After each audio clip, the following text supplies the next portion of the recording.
भक्तानीशमीशावतारकान् तत्प्रकाशांश्च चक्षक्तिः कृष्णचैतन्यसंज्ञकम् ॐ आप्यायन्त ममाङ्गानि वाक्प्राणश्चक्षुः श्रोत्रमथो बलमिन्द्रियाणि च सर्वाणि सर्वं ब्रह्मोपनिषदं माहं ब्रह्म निराकुर्यां मा ब्रह्म निराकरोत् अनिराकरणमस्त्वनिराकरणमेस्तु तदात्मनि निरते या उपनिषत्सु धर्मा ते मयि सन्तु ॐ शान्तिः शान्तिः शान्तिः। ब्रह्मेति होवाच। अथ चतुर्थः खण्डः देवता तारतम्य निरूपणम्। चतुर्थ खंड में देवता तारतम्य निरूपण किया गया है पहले, उसके बाद और कुछ बातें भी हैं। ये चतुर्थ खंड में संपूर्ण हो जाता है। चारों खंडों में 21 मंत्र है। चतुर्थ खंड में 4 मंत्र है, कुल 4 मंत्र है। एक देवता तारतम्य निरूपण है और 2 मंत्र में ब्रह्मोपदेश है। बस ब्रह्मोपदेश, यक्षोपदेश नहीं, ब्रह्म के बारे में उपदेश किया है ब्रह्मा जी शंकर जी को। तो सर्वप्रथम देखो, ब्रह्मेति होवाच। तृतीय खंड का अंत में इंद्र देवता ने उमा देवी से, देवी मैया से प्रश्न किया था। क्या प्रश्न किया था? किमिदं यक्षमिति, ऐसे ही प्रश्न था ना।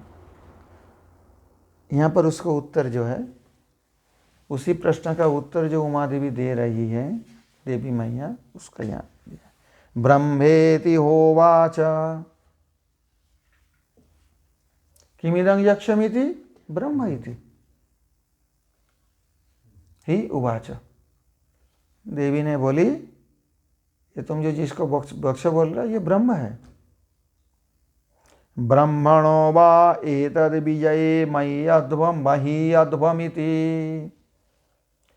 ये जो विजय हुआ, असुर राक्षसों के साथ युद्ध करके तुम्हारा जो विजय हुआ, ये ब्राह्मण वा एतद् विजय मही अध्वम।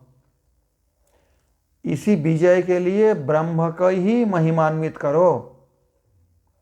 ततो हैव विदं चकार ब्रह्मेति। उसी से इंद्र का ज्ञान हुआ, विदं चकार, इंद्र ज्ञान प्राप्त हुआ। ब्रह्मेति, ये ब्रह्म है। कौन? वो जो यक्ष रूप में प्रादुर्भूत हुए थे। तस्माद्वा एते देवा अतितरामिवान्यान् देवान् यदग्निर्वायुरिन्द्रस्ते येन निर्दिष्टं पस्पृशुः। तस्माद्वा, वहाँ से, इसी कारण से, तस्मात् वहाँ से। वहाँ से मतलब यहाँ पर तस्मात् कौन सी विभक्ति है? पंचमी विभक्ति। अपादाने पंचमी। तस्मात् वा एते देवा अतितराम, इसलिए भी, अथवा ये देवता अतितराम, औरों से ज्यादा है। कौन देवता? यद अग्नि वायु इंद्र। ये तीनों और देवता से ज्यादा क्यों हैं? ये न निर्दिष्टं स्पृशुः। ये जो ब्रह्म है, इनको स्पर्श किया। स्पर्श किया मतलब वाक्य आदान प्रदान हुआ। स्पर्श मतलब छुआ नहीं उनको। पस्पृशु के मतलब होते हैं उनके साथ बातचीत हुआ। किसका बातचीत हुआ? अग्नि और इंद्र का, अग्नि और वायु का। और इंद्र देवता तो देखे हैं, बात करने गए, बात नहीं कर पाए, लेकिन इंद्र सबसे पहले जान पाए कौन है। इंद्र देवता आके और देवताओं को बोला कि ये ब्रह्म है। अग्नि वायु बात किए हैं, जान नहीं पाए। इंद्र बात नहीं कर पाए जरूर, लेकिन उमा देवी की कृपा से वो जान पाए कि ये ब्रह्म है, इसलिए ये तीनों देवता के यहाँ श्रेष्ठ बताए जाते हैं। स ये न प्रथम मंत्र हो गया। द्वितीय मंत्र देखो। स ये न प्रथम विदं चकार ब्रह्मेति। कौन? स मतलब इंद्र सर्वप्रथम जान पाए देवताओं में कि ये ब्रह्म है। समझ नहीं आ रही बात? मैं सरल कर रहा हूँ, बाद में वो श्रुतार्थ दिखाएंगे। तस्माद् वा इंद्र अतितरमिवान्यान् देवान्। इस कारण से भी हो सके इंद्र अतितरमिव अन्यान् देवान्, और देवताओं से इंद्र अतितर है, मतलब अधिक है, उनका महात्मा अधिक है, या उनका ज्ञान अधिक है, उनका स्थिति और देवताओं से ऊंचा है, ऐसे मान सकते हो। सब एक नहीं है देवता। स येन निर्दिष्टं स येन निर्दिष्टं पस्पर्श स येन प्रथम विदं चकार ब्रह्मेति। स येन निर्दिष्टं, जब उनको भेजा गया तो स्पर्श किया। स्पर्श किया मतलब बातें की। कौन? अग्नि और वायु, तो इसलिए ये भी श्रेष्ठ हैं। और सहीनत प्रथम विदं चकार ब्रह्मेति, सर्वप्रथम जान पाए कौन? इंद्र देवता, ये ब्रह्म है। अभी माधव भाष्य देखो। उमा सा सम्यगाचष्ट तस्मै विष्णुं परं पदं यस्मात् ब्रह्मा च वायुश्च शेषबिन्दौ शिवस्तथा सभर्या गर्भिणो नासन् सूर्यभ्यस्तेधिकास्ततः। अभी इनमें माधव भाष्य में माधवाचार्य जी कहते हैं कि उमा सम्यक रूप से देवी मैया ने बताया, तस्मै विष्णु परं पदम यस्मात् ब्रह्मा च वायुश्च, और उनके साथ कौन कौन थे? ब्रह्म के साथ कौन थे? भूल गया। नहीं, वायु थे, गरुड़ जी थे, शेषनाग थे, ये लोग थे। परंतु गर्भिणो नासन, ये लोग बाकी देवता के जैसा अहंकारी नहीं थे कि ये विजय हमारा विजय है। ये जानते थे कि ये विजय जो है ये उसी ब्रह्म की विजय है, जिन्होंने अंतर्यामी रूप से देवताओं के हृदय में रहकर उनको विजयी बनवाया। समझ नहीं आई अब तक? इसलिए सूर्यभ्यस्ते धिकास्तथा, कहते हैं बाकी सारे देवताओं से, इंद्र वायु इस सब से भी ये अधिक हो। कौन कौन? ब्रह्मा जी, शंकर जी, सभार्य देवी सहित से देवी मैया, और वायु मतलब ये वायु नहीं, नासिक का वायु नहीं, वैकुंठ वायु। हाँ, वैकुंठ वायु, शेषनाग।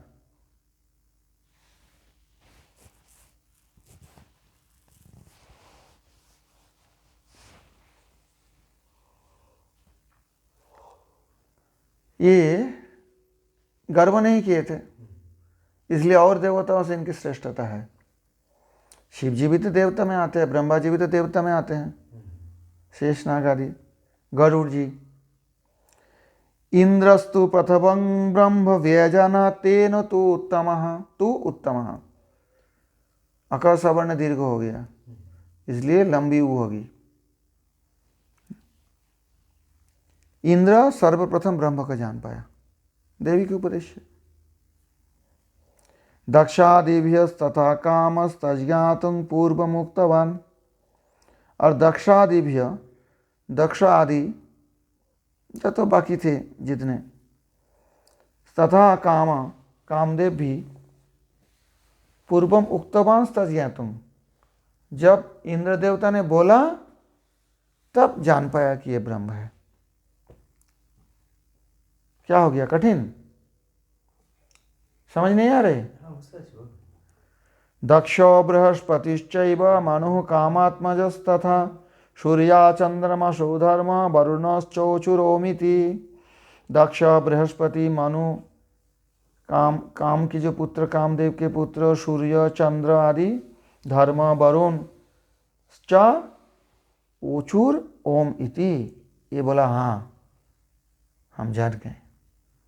कब? इंद्र कहने के बाद।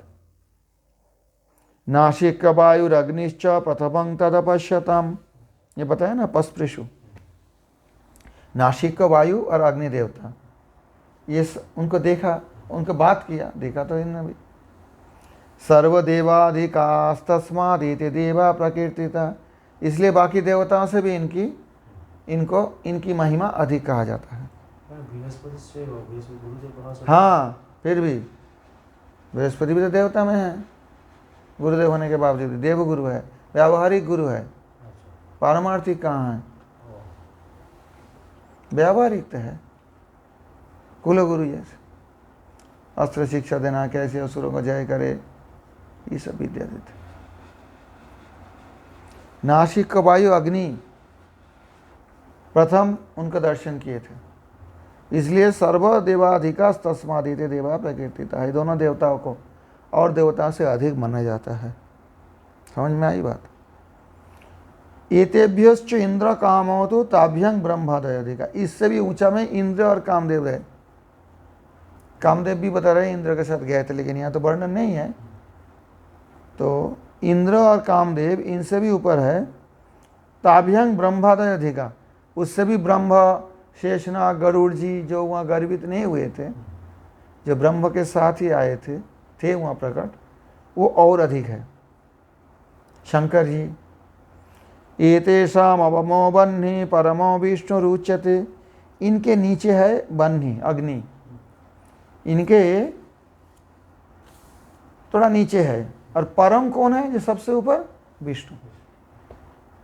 विष्णु भी एक देवता रूप में है। उपेंद्र जो वामन देव है अदिति माता के पुत्र है, इसलिए इंद्र का छठा भाई भी है, देवता भी है, लेकिन ये देवता में गिना नहीं जाएगा, क्योंकि देवताओं में भी सर्वश्रेष्ठ है, परम विष्णु है साक्षात।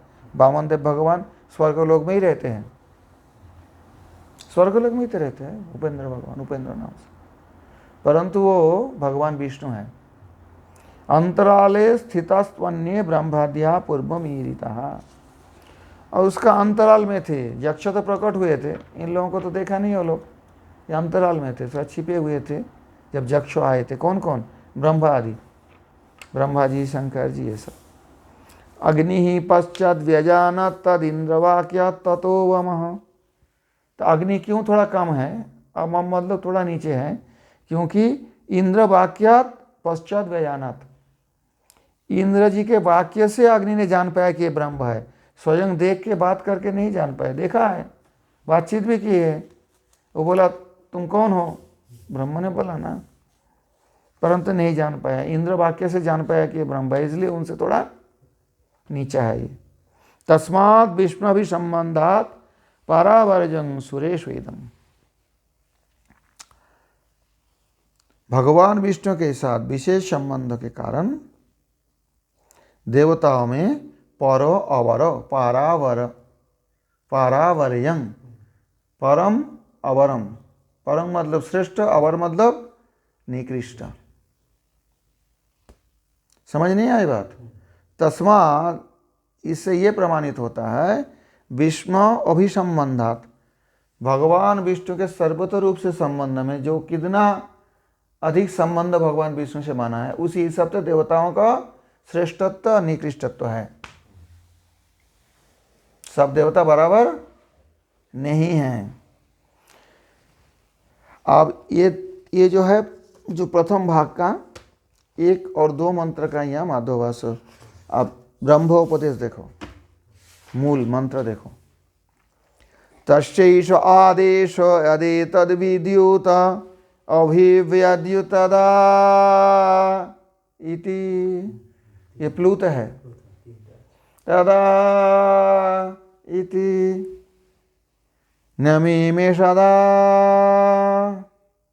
इति अधिदैवतम् अथाध्यात्मं यदेतत् गच्छतीव च मनोनेन वै तदुपस्मरत्यभीक्ष्णं संकल्पस्तद्वा तद्वनं नाम तद्वनमित्युपासितव्यम्।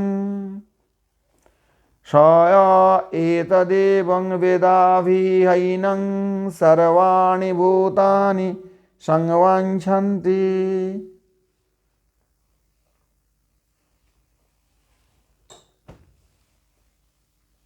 तस्यैष आदेशो यदेतद् विद्युत अभिव्यद्युत तदा व्यादो व्याद्यो तयद विद्युदादीन कपिलाख्यस्तु यो हरिः अक्षर निमेषणं कृत्वा यह शेते क्षीर सागरे। अब यहाँ इनका तात्पर्य ये है, तस्य एष आदेश। आदेश शब्द का यहाँ कौन सा तात्पर्य है, पहले ये समझो।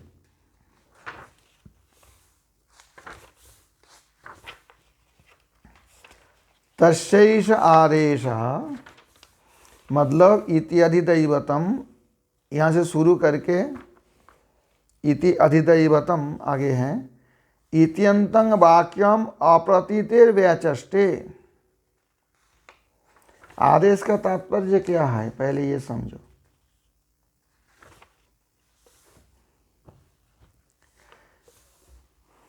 आदेश मतलब यहाँ होते हैं एशो बक्षमान आदेश उपदेश, ये संबंध है। तो कहते हैं तस्यैष आदेशो अदेतद् विद्युत अभिव्यद्युतदा इति मद्भयाद् वाति वातोऽयं सूर्यस्तपति मद्भयात् वर्षतीन्द्र दहति अग्निर्मृत्युश्चरति मद्भयात्। कौन बोला ये? भागवत में कपिल देव भगवान ने बोले, जो कि भगवान विष्णु के अवतार हैं। तब विद्युत किसके डर से, किसके आदेश से कार्य करते हैं? कौन सी भगवान? अपने मुख से बोले ये बात, कपिल देव भगवान, वही बात यहाँ बोल रहे हैं। एतत् प्रसिद्धं यत् कपिलाख्यं रूपं विद्युतो विद्युदादि प्रकाशन आसमन्तत् अभिव्यद्युतत् व्याद्योतयत् प्रकाशयत्। दोनों बात है इसमें, दोनों बातें हैं। एक तो कपिल देव भगवान के स्वरूप भी जो था वो विद्युत जैसा था, क्योंकि उनका जो केश है स्वर्ण वर्ण का है, सुनहरे, और शरीर भी ऐसे ही था। तो उस हिसाब से भी कहते हैं जो विद्युत जैसे प्रकाशमान, अथवा जिनके आदेश से वर्षति इंद्र दहति अग्नि मृत्युश्चरति मद्भयात्। तस्यैष आदेश, मूल मंत्र देखो, यत् एतद् विद्युत अभिव्यद्युतात् अभिव्यद्युतदा। अभिव्यद्युतदा के मतलब होते हैं व्यातोदयत व्याद्योतयत प्रकाशयत आसमन्तात्। अभिव्यद्युतदा मतलब सम्यक रूप से जो प्रकाशित होते हैं। सदा एव आह पूर्णत्वाकार वाच्यं परं ब्रह्म इति तस्य आदेश इत्यर्थः। यदेतत् इत्यत्रापि संबध्यते। यदेतत् कपिलाख्यं आसमन्तत् न्यमिमिषत् निमीलिताक्षम अभवत्।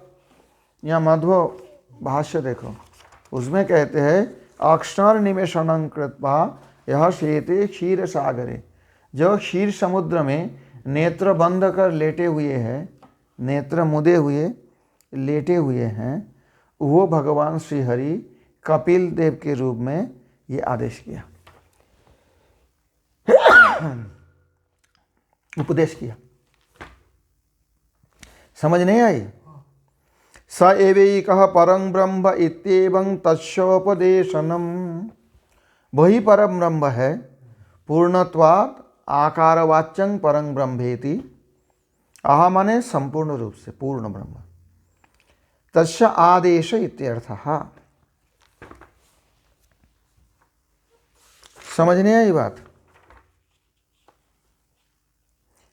अधिदैवे तथाध्यात्मे यं मनो गच्छतीव च। अब इसके आगे बता रहा है न्यमिमिषदा इति अधिदैवतम। अधिदैवत किससे बोलते हैं? अधिदैव,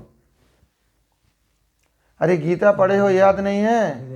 किं तद् ब्रह्म किमध्यात्मं किं कर्म पुरुषोत्तम अधिभूतं च किं प्रोक्तम अधिदैवं किमुच्यते। तो जवाब में भगवान क्या बोले, बोलो।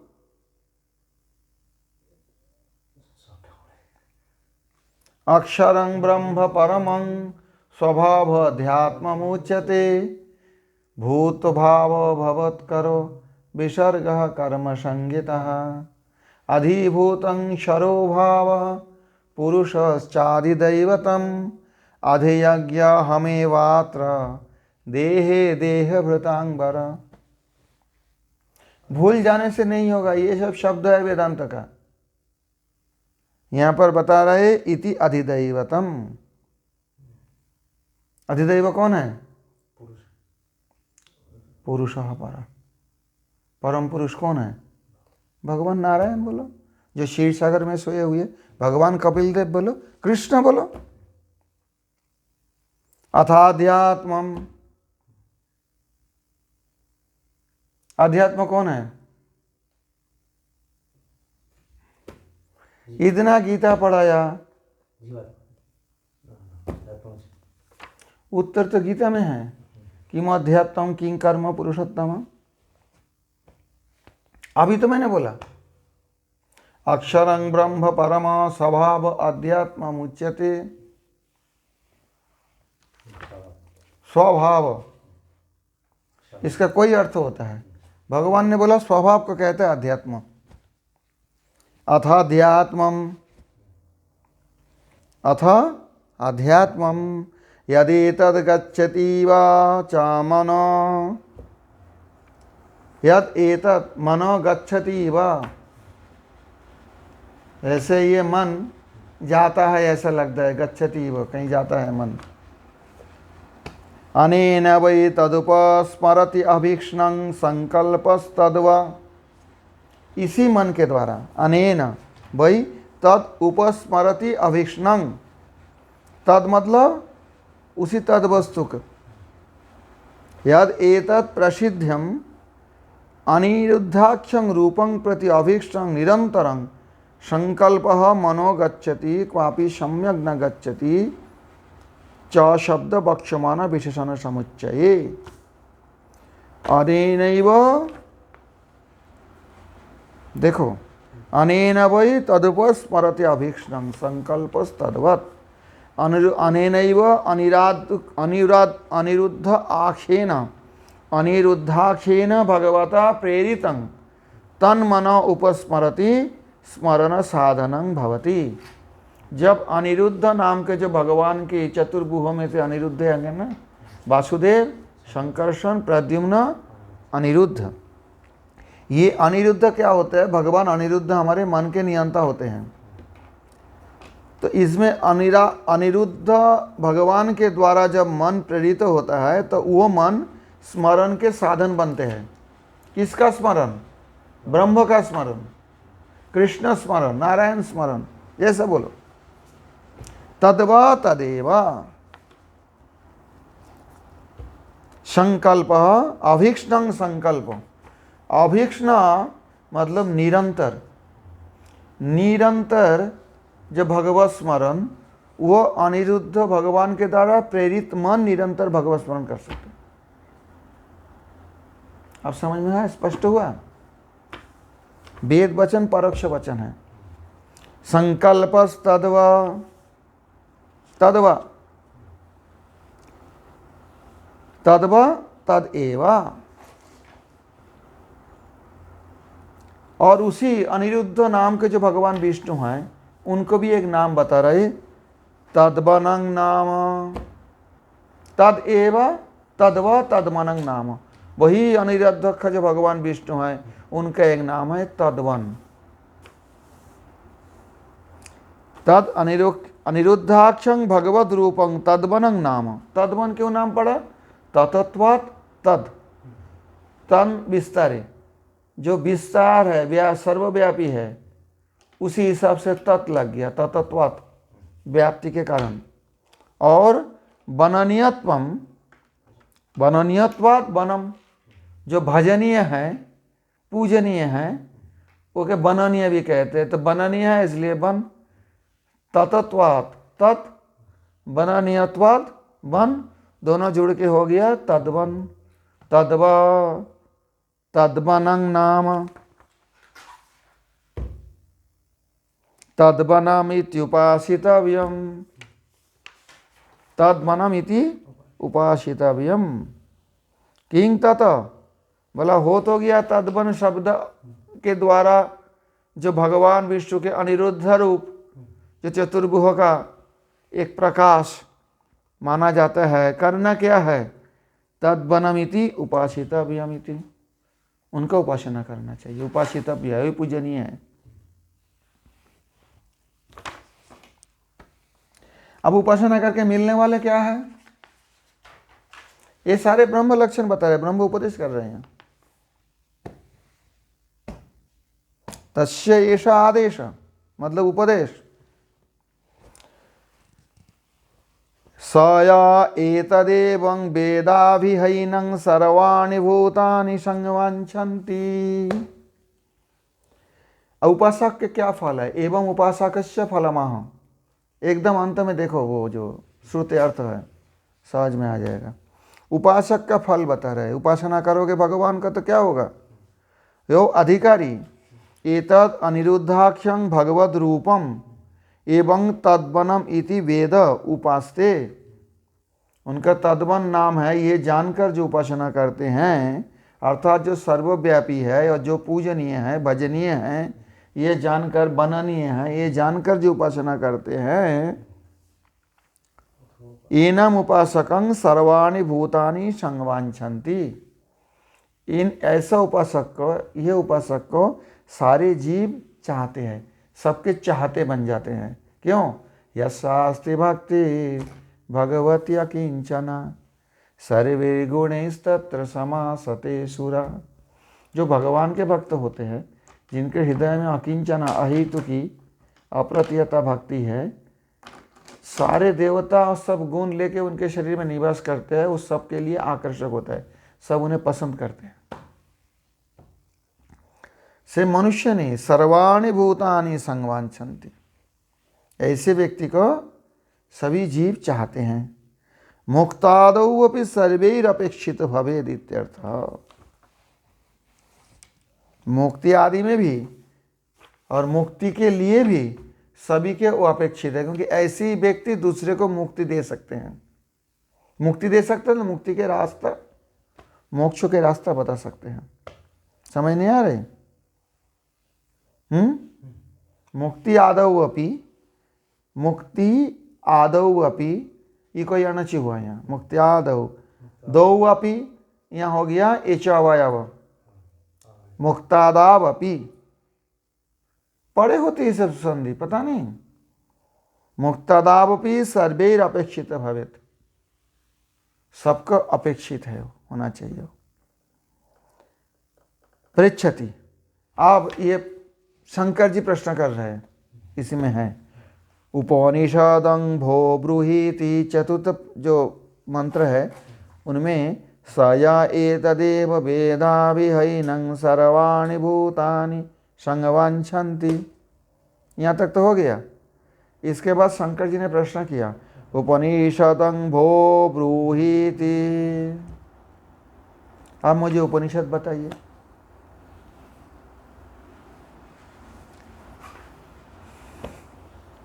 एवं अधिदैवम अध्यात्मं च उपास्य भगवत स्वरूपं श्रुत्वा, यहाँ अध्यात्म कौन है, मन, मन के देवता अनिरुद्ध। अरे गीता का श्लोक भूल गए, कैसे इतना पढ़ाया मैंने, बोला कि कंठस्थ करो। बोलो, तुम बोलो, देखो। अक्षरं ब्रह्म परमं स्वभाव अध्यात्म उच्यते। स्वभाव यहाँ कौन, कौन स्वभाव से जाना पड़ेगा वहाँ, जिनको ऐसी स्वभाव बन जाएगा जो तदुपस्मरति अभीक्ष्णं संकल्प, संकल्प मतलब दृढ़ निश्चय होकर जो निरंतर बाधा रही तो उनको ही स्मरण करते हैं। ऐसी अध्यात्म से उनका पाया जा सकता है, ऐसी मन से। हालांकि उनकी कृपा बिना तो उनको नहीं पा सकते, लेकिन उसे यहाँ अध्यात्म बताया गया है। समझ आए? अधिदैव कौन है? भगवान। परम पुरुष भगवान, अनिरुद्ध भगवान। परंतु वो भी अनिरुद्धाख्य भगवान को जो तद्वन रूप से जानकर उपासना करते हैं और कहते हैं उपनिषदम भो ब्रूहीति भो ब्रह्मन् सप्रतिष्ठां सायतनम उपनिषदं विद्यांग तद वेद्यम इति यावत। प्रतिष्ठा किसमें है? किसके ऊपर उपनिषद ठाड़े हैं? उपनिषद विद्या किसके ऊपर, उसका प्रतिष्ठा कहाँ है, बेस कहाँ है? पहली बात ये है। और आयतन क्या है? वो विद्या कितना बड़ा है, ये मुझे बताइए। उक्त्वाता उपनिषद, आप ब्रह्मा जी जवाब दे रहे हैं। ब्राह्मी वावता उपनिषदमाब्रुमेति। ब्राह्मी वावा, वा और व ये दोनों प्रसिद्धि द्योतकम, दोनों निपात है। निपात जानते हो? व्याकरण तो पढ़े हो, निपात नहीं पढ़ा? उपसर्ग पे निपात पढ़ा। निपात एका जनंग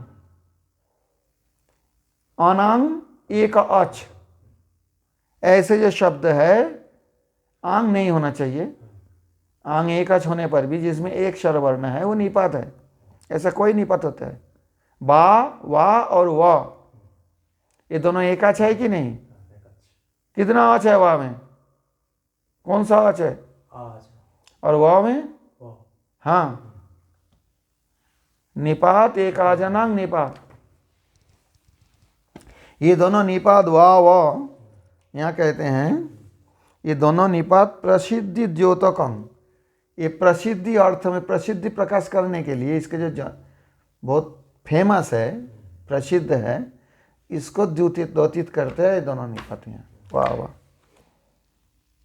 ब्राह्मी वावाता उपनिषदम अब्रुमा इति अब्रुमेति। ब्राह्मिंग, आप कहते हैं, ब्रह्मा जी कहते मैंने तुम्हें उपनिषद विद्या बताया। अब उपनिषद संपूर्ण होते जा रहे हैं ना, ये उपनिषद के एक उपनिषद है। तदेव विशदयति, उसी उपनिषद का कैसे बताया ब्रह्मा जी ने, उसका विशद करके बता रहे ब्राह्मी। ते तब ब्राह्मिंग ब्रह्म प्रतिपादिकम उपनिषदं, ब्राह्मिंग मतलब जो ब्रह्म का प्रतिपादन करने वाले उपनिषद हैं, उसी ब्राह्मिंग उपनिषदम अब्रुमेति। अब्रुम मतलब ये पास्ट टेंस है, मैंने बोल चुका हूँ, मैंने बोला हूँ। वावेति प्रसिद्धि द्योतकम निपात द्वयम, ये दोनों निपात प्रसिद्धि को द्योतना करते हैं। सम्यगेव मयो उपनिषद स्वरूप मुक्तं साकल्येन अगोचरत्वस्य उक्तत्वात्, मैं सम्यक रूप से ये उपनिषद स्वरूप को बताया, किंतु संपूर्ण रूप से जो ब्रह्म अगोचर है वो भी बताया। अतस्तत्र वक्तव्यं नास्ति इति भावः, इसके आगे कुछ कहना नहीं है। अतः मतलब इसके बाद, तत्र वक्तव्यं नास्ति, नास्ति बोल दिया तो तुम्हें, ये भी बोल दिया संपूर्ण रूप से ब्रह्म को कोई नहीं जान सकते हैं। और उपनिषद स्वरूप है ब्राह्म उपनिषद, ये उपनिषद भगवत ब्रह्म प्रतिपादक उपनिषद है। इदानीं विद्या प्रतिष्ठा महो, आप शंकर जी आपने जो प्रश्न किए हैं, प्रतिष्ठा उपनिषद का दो चीज होते हैं, एक प्रतिष्ठा, एक होता है आयतन। समझ में नहीं आई है, मैं समझ गया बात। ये है प्रतिष्ठा, ये टेबल, इसके ऊपर ये पुस्तक का एक आयतन है, कितना चौड़ा कितना लंबा। ये किसके ऊपर है ये पुस्तक? इसका प्रतिष्ठा कौन है? टेबल, ये है प्रतिष्ठा। और आयतन ये है, कितना लंबी कितना चौड़ी और कितना लंबा चौड़ा ये पुस्तक है और कितना उसका उच्चता है। समझ में आई बात? सो उपनिषद ब्रह्म तो तुम्हें पता है, मैंने ब्रह्म उपनिषद ब्रह्म प्रतिपादक उपनिषद मैंने तुम्हें वर्णन किया विस्तार रूप से। अब उसमें कोई कहना नहीं है। आप विद्या की प्रतिष्ठा कहते हैं, उपनिषद विद्या किसके ऊपर ठाड़ा होगा, किसके पास ये विद्या रहेगा, आप समझ नहीं पा रहे हो। ये टेबल है तो ये पुस्तक का धारण कर रहे, नहीं होते तो समझ नहीं पा रहे, सीधी बात है, ऐसे देखते रहते कुछ समझ में नहीं आ रहा। तो विद्या किसके ऊपर प्रतिष्ठित होगा, कौन ये धारण कर सकते हैं। इसमें देखो, तस्यै तपोदमः कर्मेति प्रतिष्ठा, तस्यै तपोदमः कर्मेति प्रतिष्ठा। ये तीनों चीज रहना चाहिए, और तीनों चीज नहीं रहने से उपनिषद औपनिषदिक ब्रह्म और विद्या को धारण नहीं कर सकते है कोई। तीन चीज क्या है, तप, दमः, कर्म। इनमें तप क्या है, चंद्रायनादिकम, जो शरीर को शोषण करने वाले, एकादशी भी एक तप है। क्यों, शरीर सूख जाता है, भोजन है लेकिन खाएंगे नहीं, स्वेच्छापूर्वक जो हम अन्न त्याग करते हैं, अन्न प्रसाद त्याग करते हैं एकादशी के दिन, ये भी एक तप है, क्योंकि इसमें शरीर सूखता है, थोड़ा जरूर सूखेगा, मुख सूख जाएगा एकादशी करने से, कितने भी बड़े जवान क्यों ना हो। ये है तप।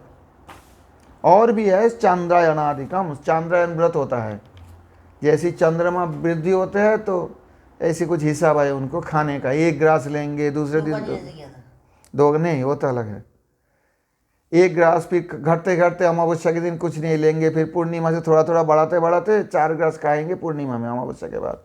ऐसे कुछ 15 दिन के 1 महीने का तप चांद्रायन होता है, प्रायश्चित्त के रूप में शरीर को शोषण करते हैं, सुखा देता है। तो ये तप है। तो एक तो होना चाहिए तप। तप नहीं करोगे आराम से बैठ के, हाँ, और कोई उपवास कुछ भी नहीं करेंगे, शरीर को नहीं सुखाएंगे, तो ये विद्या प्रतिष्ठा नहीं होगा, उस पर खड़े नहीं हो सकते।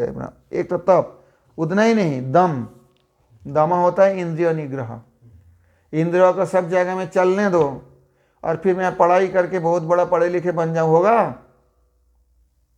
साधारण संसार के जो भी बच्चे को पढ़ना होता है, स्टडी करना होता है, अच्छी तरह रिजल्ट बनाना होता है, तो क्या करना पड़ता है, आपने इंद्रिय जो चाहते हैं वहाँ नहीं, खेलने जाता है, खेलना नहीं, बैठ के पढ़ना चाहिए। हाँ, मन घूमने के लिए निकल जाता है, कौन किताब पढ़ेगा, तो उसके साथ चलने से नहीं होगा। तो ये होता है दम होता है इंद्रिय निग्रह, नहीं जाने देंगे। पैर चाहते हैं चलो थोड़ा खेल के, और बच्चे खेल रहे, फिर पढ़ाई नहीं होगा, फेल हो जाएगा, पूरा दिन खेलते रहे तो। हाँ, थोड़ा बहुत खेले तो भी मानो, वो निग्रह ही होता है ना। तो 2 चीज हो गया, क्या क्या, तप, दम और कर्म। कर्म मतलब इनमें वर्णाश्रमादि कर्म है, काम्य कर्म है, सब कुछ आ जाता है। कोई आचार्य कहते हैं वर्णाश्रम कर्म, कोई कहते हैं अश्वमेधादि रूपम चैत्येतत्।